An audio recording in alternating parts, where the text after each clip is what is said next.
Olá, pessoal. Espero que todos estejam bem.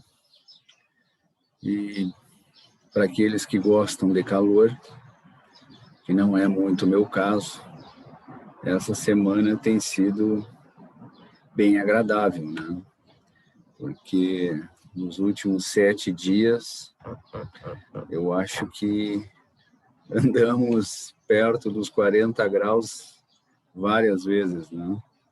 Mas, enfim, janeiro é assim mesmo, né? Faz parte aqui do nosso clima. Então, temos que dar algum jeito de assistir os vídeos num local menos quente ou à noite, né, com uma temperatura um pouco mais amena, certo? Muito bem.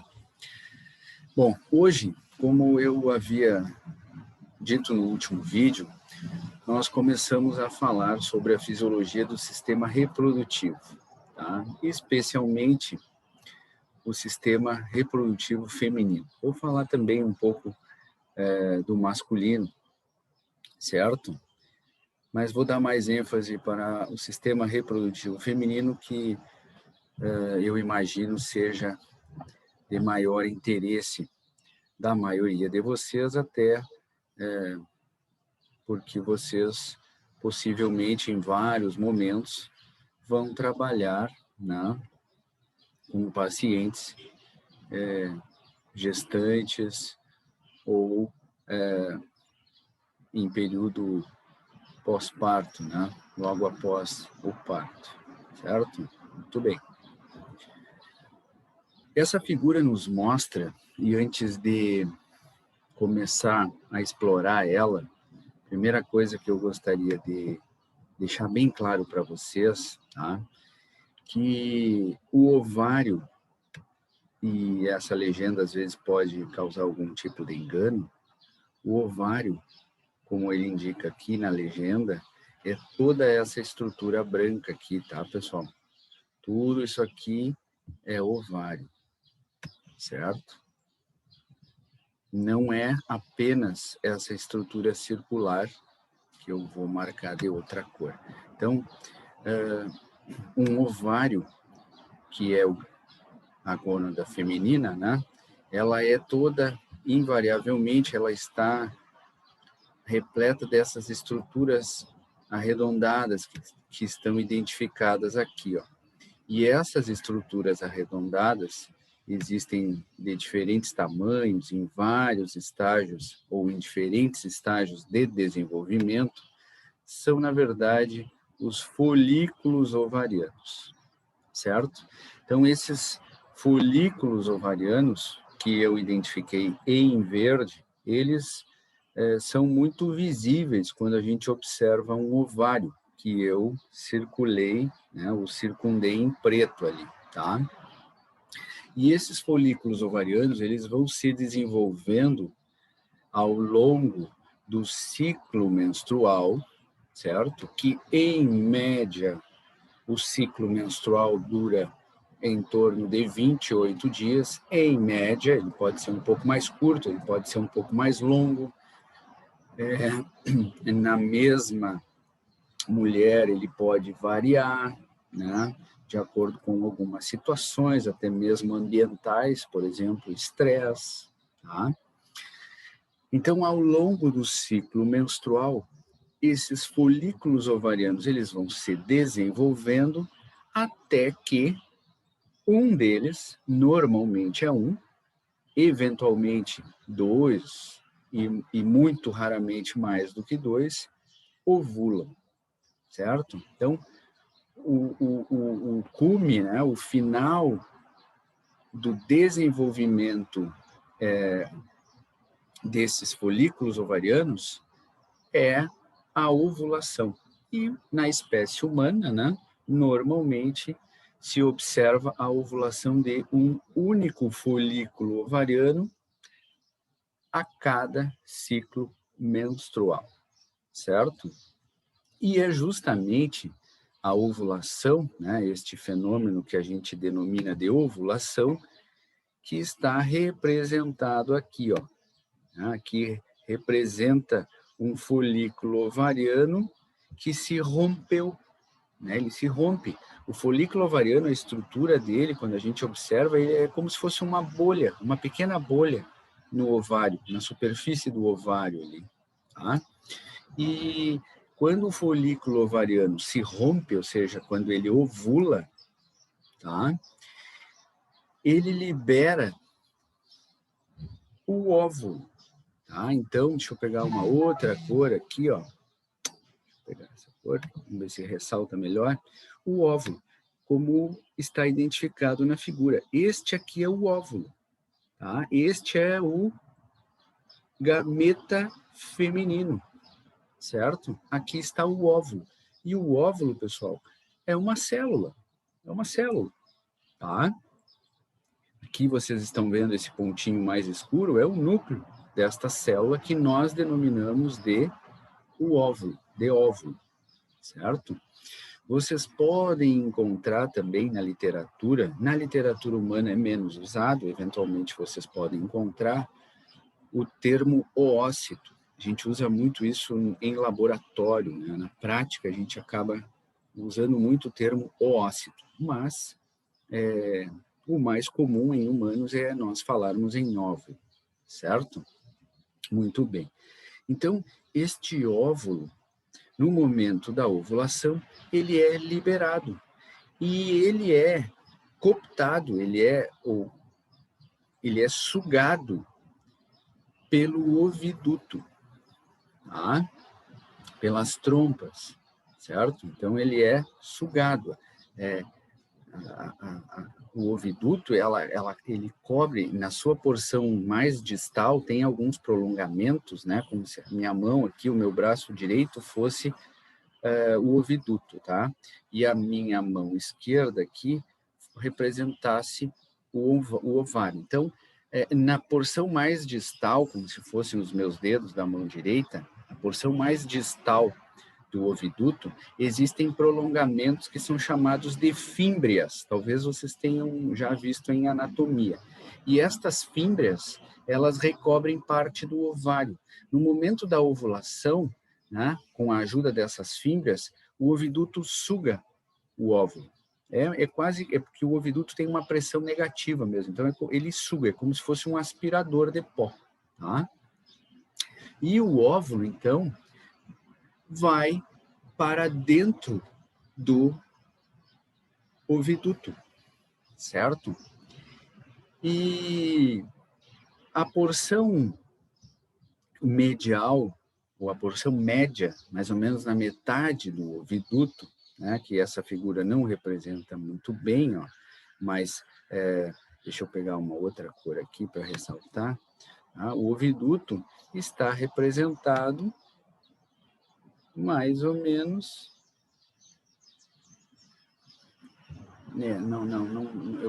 eu vou preferir não representar aqui, porque pode causar algum tipo de confusão.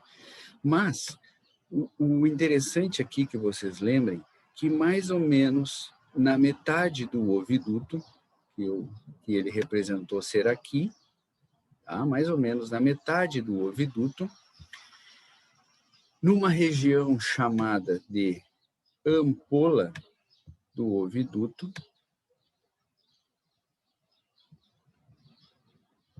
o preto vai cair ali, né? Ampola do oviduto.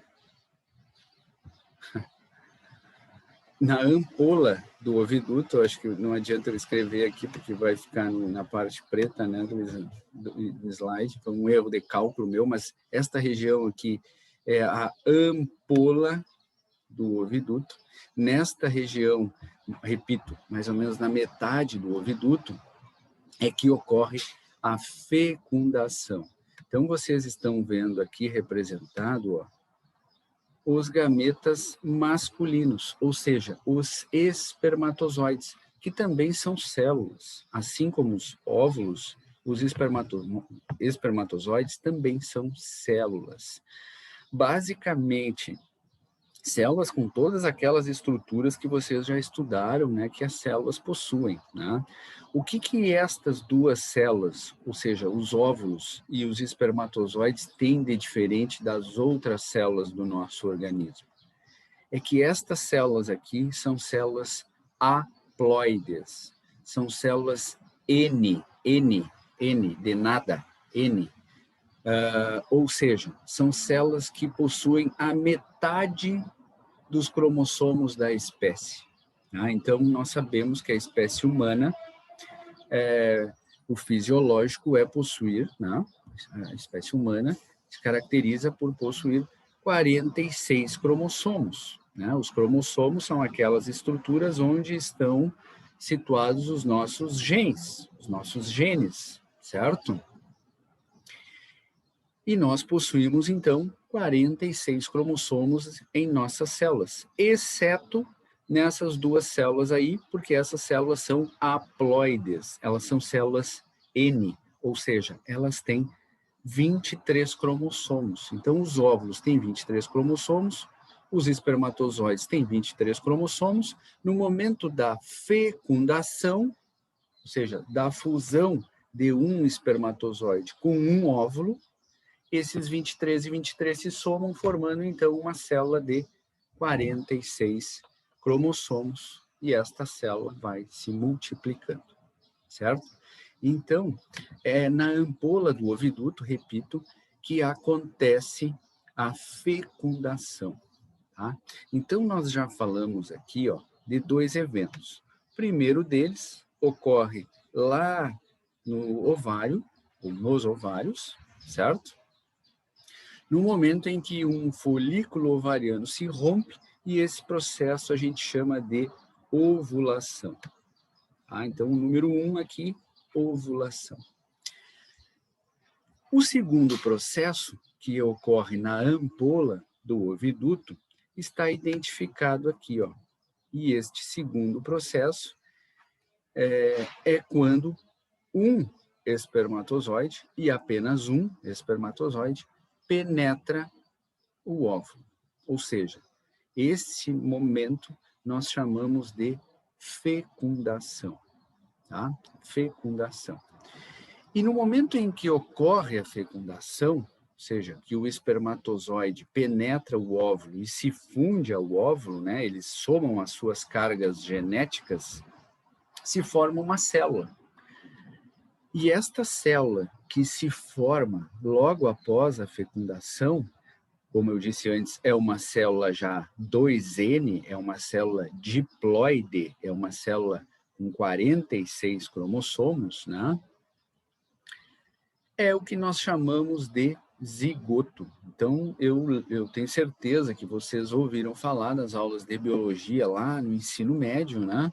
Do zigoto, que é aquela estrutura, que é uma célula, que se forma logo após a fecundação, tá? Muito bem. E este zigoto, ele vai percorrendo todo o corno uterino ipsilateral à ovulação, ou seja, o corno uterino que do lado aonde ocorreu a ovulação, né? Porque existe o ovário esquerdo, existe o ovário direito, não existe absolutamente nenhuma regra, essas ovulações elas são aleatórias, pode acontecer em um ciclo menstrual no ovário direito, no ciclo menstrual pode se repetir no ovário direito ou ocorrer no ovário esquerdo e assim por diante, não existe uma regra, até onde se sabe. Mas este zigoto, então, ele logo se transforma e logo dá origem a esta célula que a gente chama de zigoto, ela logo se multiplica, né, por divisões mitóticas, ou seja, sofre mitose e dá origem a uma estrutura com duas células idênticas, que é, na verdade, a partir de agora chamada de embrião. Então, aqui está representado já um embrião, não é mais zigoto. Né? O zigoto se formou após a fecundação, logo em seguida, esta célula dá origem a duas células idênticas, e aí já se tem um embrião de 2 células. Posteriormente,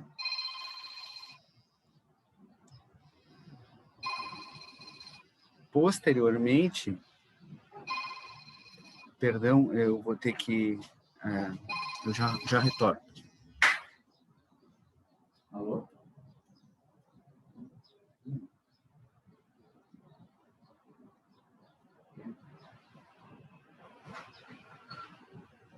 A minha identidade do meu secreto.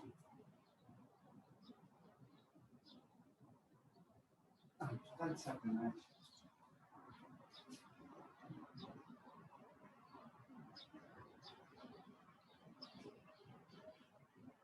Tu não tem como voltar aí hoje? Tá.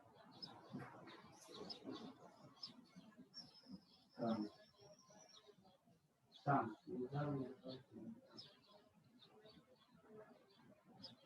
Tá. Tá.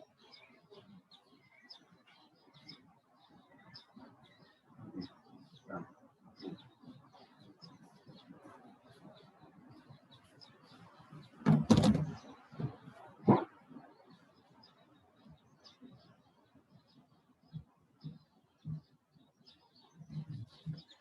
Desculpa, pessoal, eu estava esperando uma ligação importante, eu tive que atender, certo?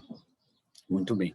Então, no momento em que este embrião, né, se forma com a divisão mitótica ou com a multiplicação das células através de mitose do zigoto e formam 2 células idênticas, agora há um embrião de 2 células. Logo em seguida, essas 2 células dão origem a mais 2, né? E aí há um embrião de 4 células e depois e assim sucessivamente, né? 8 células, 16 células, 32 células, 64 células, tá?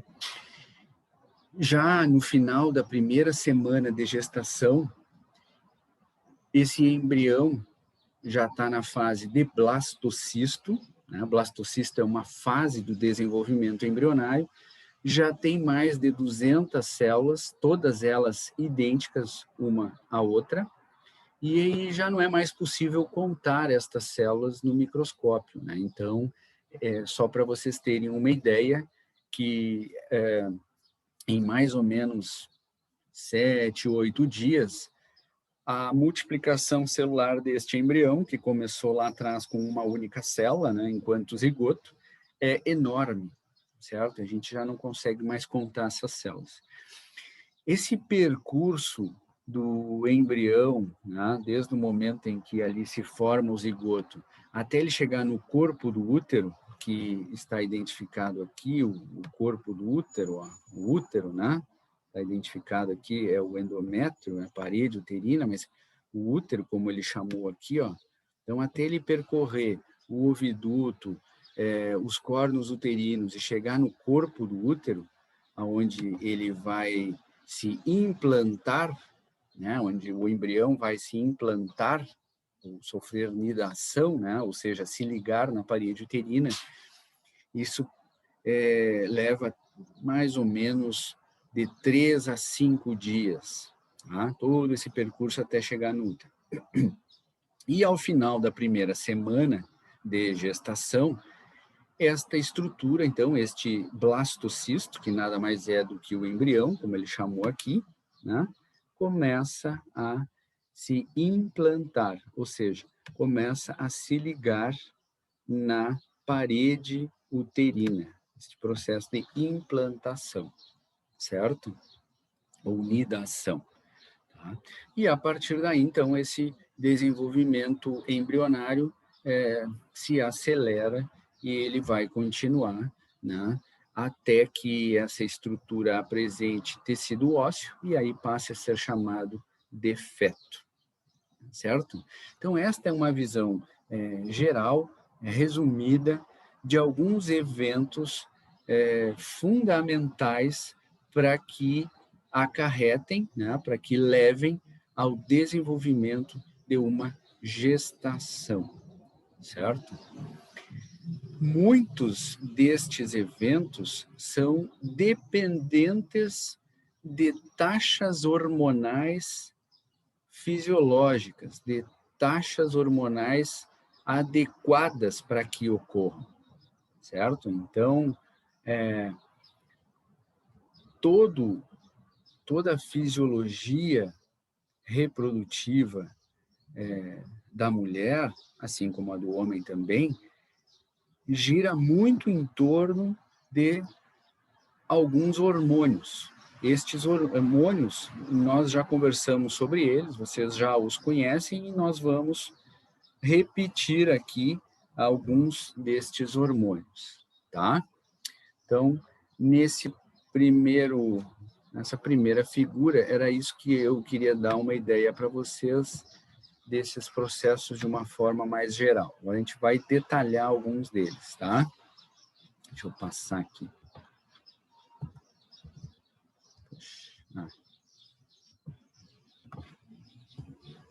Ó, esta figura aqui está mostrando para vocês.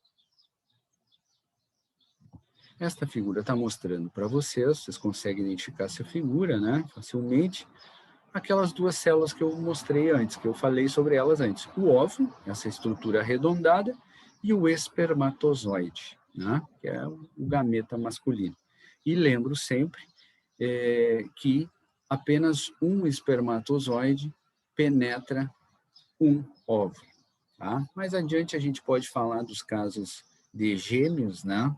Existem dois tipos de gestação gemelar, que é a univitelina, dois tipos de casos de gêmeos, né? Que são os univitelinos ou idênticos, ou os bivitelinos, né? Que podem inclusive ser uma menina, um menino, ou duas meninas, ou dois meninos completamente diferentes, né? Porque aí são oriundos de dois óvulos e de dois espermatozoides. Cada espermatozoide fecundando um óvulo diferente, e se tem, então, dois embriões completamente diferentes se desenvolvendo ao mesmo tempo dentro do mesmo útero, certo? Então, essa figura ilustra para vocês a fecundação. Muito bem, nesse momento aí da fecundação, tá, é que ocorre já, ou começa a ocorrer, um processo que vai se encerrar um pouco mais tarde durante a gestação. Ele começa aqui e ele se encerra já com 2 meses de gestação. Que processo é esse? É o processo que a gente chama de determinação e diferenciação sexual. Tá? Então, a determinação do sexo, ou seja, se aquele indivíduo é mulher ou homem, é do sexo feminino ou do sexo masculino, ou é XX ou XY, ocorre aqui, ó, no momento da fecundação, certo? E vamos falar um pouco mais sobre este processo de fecundação ou de determinação sexual. Vocês estão vendo aqui, ó, 23 pares de cromossomos, né? Então, são 23 pares, são 23 vezes 2, 46. Então, vocês já devem lembrar disso também das aulas de genética, da biologia ainda do colégio, né? Talvez tenham visto mais alguma coisa. Agora já na universidade, vocês estão vendo aqui 22, né?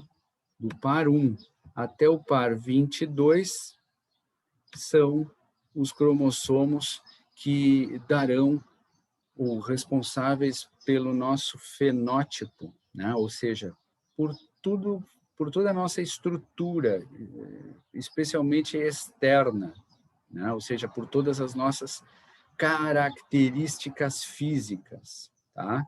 Então, é a partir deste genótipo, desses cromossomos, que se expressam as nossas características físicas, ou seja, o nosso fenótipo, tá?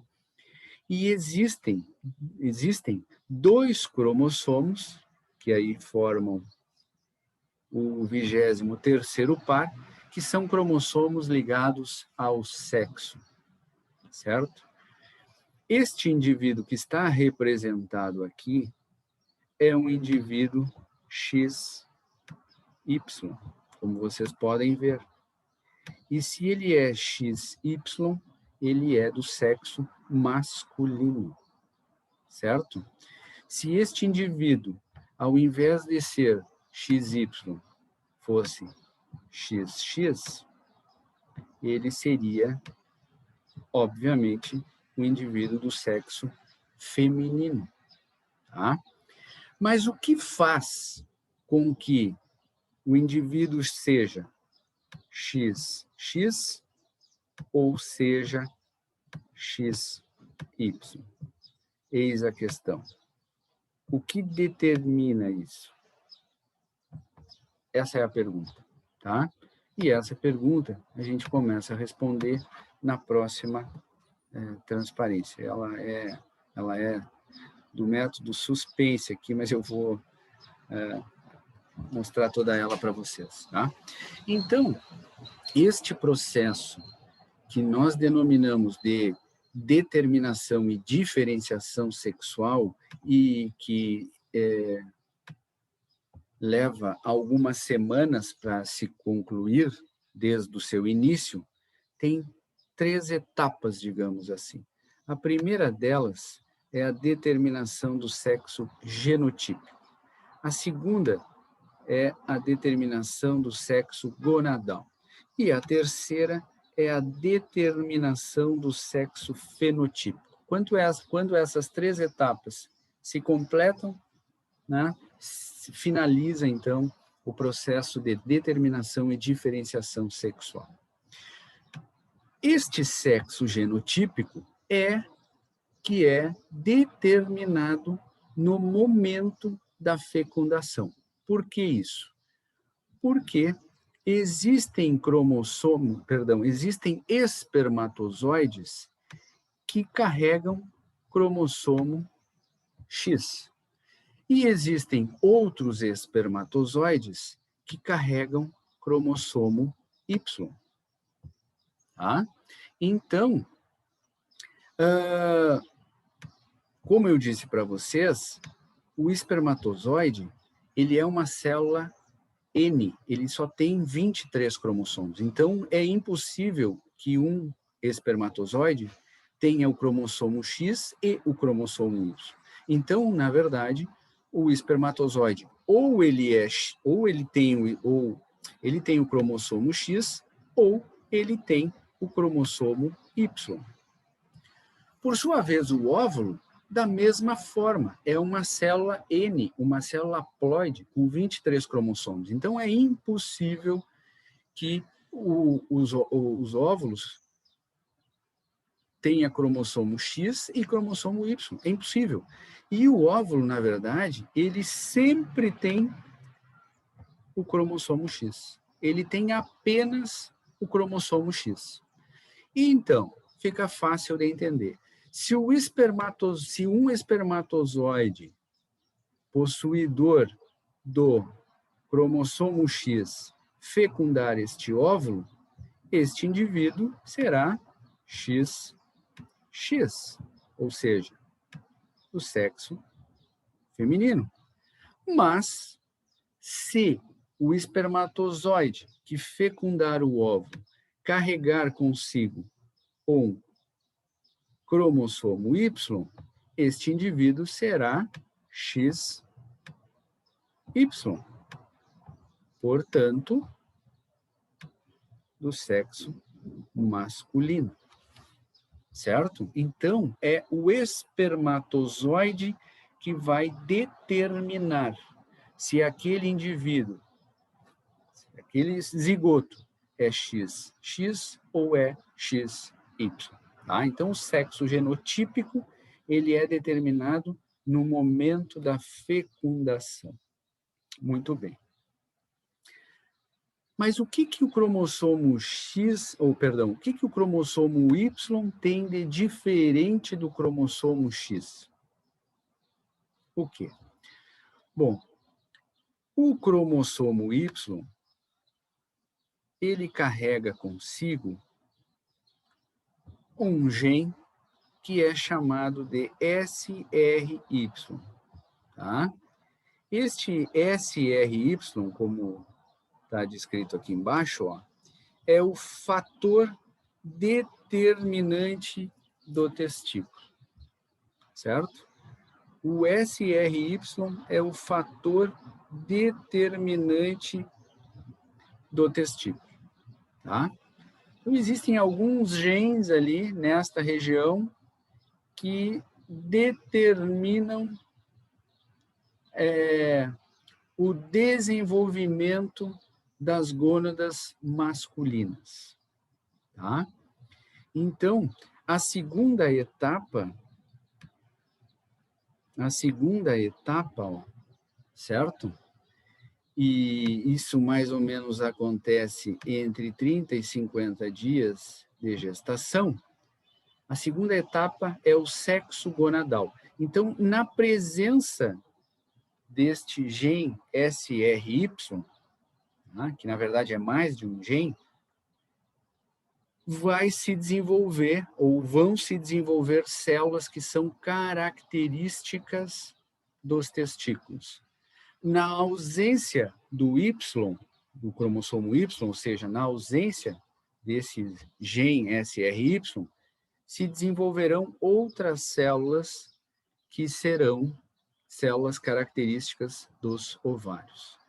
Muito bem. Então, eu vou passar para a próxima figura, e na próxima figura eu vou mostrar para vocês, além dessa fase 2, a fase 3 aqui também, certo? Tá? Só para vocês terem uma ideia. Deixa eu só ver o tempo aqui, pessoal. Eu vou fazer mais uma breve pausa, tá? E daqui a pouquinho eu volto para concluir, certo? Me aguardem aí, são 15 segundos.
Perdão, pessoal, desculpa.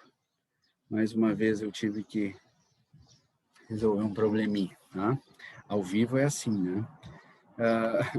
Então, pessoal, vou mostrar para vocês na próxima figura a determinação do sexo gonadal e do sexo fenotípico, tá? O sexo genotípico, vocês já sabem que é no momento da fecundação.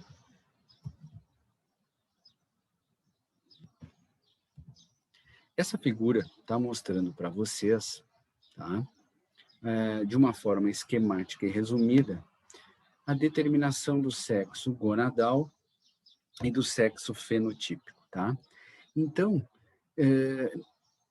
até 30, aquele intervalo entre 30 e 50 dias de gestação, o que existe naquele embrião que está se desenvolvendo são algumas células chamadas de células gonadais bipotentes. Bipotentes no sentido de que elas têm dupla potência, ou seja, elas têm a potência, a capacidade de se diferenciar em células ovarianas e, ao mesmo tempo, elas têm a capacidade, a potência de se diferenciar em células testiculares. Elas ainda não se definiram. O que vai fazer com que elas se transformem em células testiculares ou em células ovarianas? A presença do cromossomo Y, ou seja, a presença do fator determinante do testículo. Então, na presença do SRY e com o auxílio de outros genes, por exemplo, está aqui o SRY e está aqui um outro gene que é esse SOX9. Então, estes genes fazem com que essas células bipotentes se transformem em células de Sertoli e células de Leydig, certo? Na ausência destes genes aqui, e especialmente na presença deste outro gene aqui, DAX1, as células, então, gonadais e bipotentes dão origem às células da teca e às células foliculares, que são células características dos ovários, tá? Estas aqui, por sua vez, de Sertoli e de Leydig, são células características dos testículos. Então, no momento em que surgem as células de Sertoli e as células de Leydig, ou seja, no momento em que está formado o testículo, se completa a determinação do sexo gonadal, do sexo das gônadas. E se é testículo, e se é XY, terá, né, este indivíduo terá gônadas masculinas, ou seja, testículos, certo? Muito bem. A partir daí, então, da determinação destas células testiculares, começa a terceira etapa, que é a determinação do sexo fenotípico. E a determinação do sexo fenotípico ocorre a partir da seguinte forma. As células de Leydig começam a produzir hormônios. Ó. Eu disse para vocês que os hormônios são fundamentais em vários acontecimentos da fisiologia reprodutiva, pois eles começam a surgir aqui. Então, as células de Leydig produzem testosterona, tá? E a maior parte dessa testosterona é transformada em dihidrotestosterona, que é um andrógeno 10 vezes mais potente que a testosterona. Tá? Então, a partir da ação da testosterona sobre uma estrutura, que na verdade é um conjunto de células do embrião, que chamadas de ducto de Wolff, tá? Ele chamou de Wolffian aqui, mas pode ser só Wolff, tá? Ductos de Wolff, assim, os ductos de Wolff. Então, a partir da ação da testosterona sobre os ductos de Wolff, se forma a genitália interna, ou seja, estruturas, né, que fazem parte do trato reprodutivo do homem masculino, certo? E, através da ação da dihidrotestosterona sobre outras estruturas embrionárias, se forma o pênis e a próstata. Então, neste momento em que se completa a formação do pênis, da próstata e de outros órgãos do trato reprodutivo masculino, se completa a terceira etapa, que é a determinação do sexo fenotípico, tá? E este indivíduo, então, ele é XY, ele tem testículos e ele tem todos os demais órgãos que caracterizam o trato reprodutivo masculino, certo? Muito bem. Na ausência do cromossomo Y, e, portanto, na ausência do SRY, e na presença de outros genes, por exemplo, DAX, como eu disse antes, se formam os ovários, certo? E se existem ovários, existem células da teca e células foliculares. Se existem células foliculares, não acontece produção de testosterona. Não existe testosterona sendo produzida aqui em grandes quantidades, certo? Se não tem testosterona, não tem dihidrotestosterona. Se não tem testosterona, os ductos de Wolff não se desenvolvem. O que se desenvolvem é uma outra estrutura no embrião, que são os ductos de Miller, ou Millerianos, como ele chamou aqui. E o desenvolvimento dessa estrutura, que a gente chama de ductos de Miller, ou seja, dessas células embrionárias, vão dar origem aos órgãos do trato reprodutivo feminino.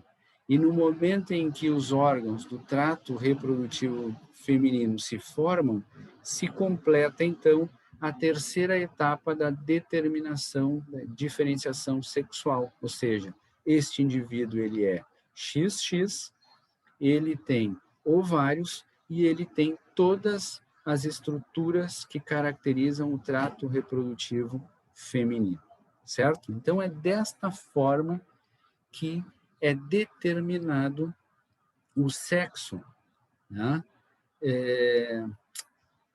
Na espécie humana, certo? Nós já passamos bastante do nosso tempo, eu mais uma vez peço desculpa pelas duas interrupções que eu provoquei aqui nesse vídeo, tá, pessoal? E hoje nós ficamos por aqui. Na semana que vem a gente vai começar a falar do ciclo menstrual, dos principais eventos no ciclo menstrual, certo? E desejo para vocês, para todos nós, uma excelente semana, que chova e que a temperatura fique um pouco mais amena, tá bem? Um abraço e até segunda-feira, se Deus quiser.